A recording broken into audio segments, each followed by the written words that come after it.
With our form created, we can now start inserting our input fields. Let's start by entering our form heading, followed by our form labels for the two input fields.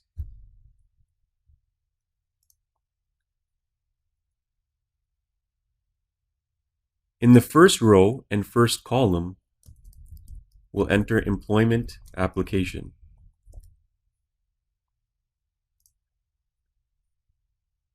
In the second row and first column, we'll enter the label for the first input field, first name.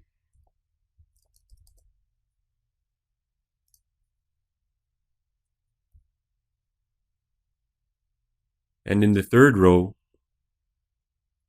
of the first column, last name.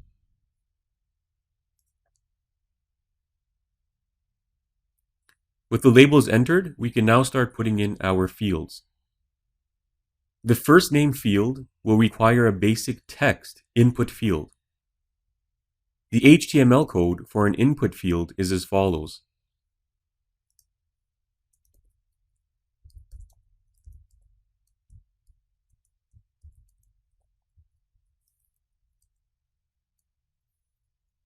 It does require a closing tag. The input field also allows different attributes. First, we need to assign a name. This will be important later in the course when we make this script functional and transmit the data to our PHP script. Your name should correspond to the field label. So we'll just abbreviate first name and we'll call it fname.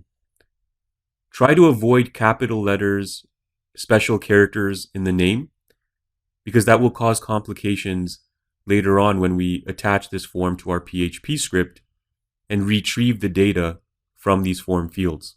So just keep the names lowercase and as simple as possible. Next, we can assign a max length attribute to make sure the user cannot type in more than a certain amount of characters.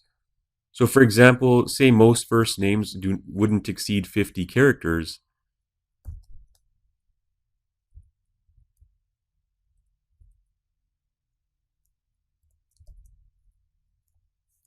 So that's how we would prevent more than 50 characters from being typed into the input field.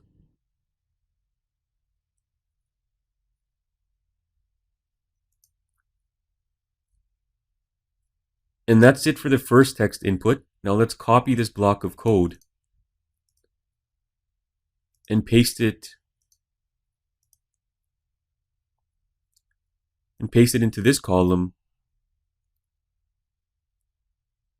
for the last name. So we'll change the name to lname.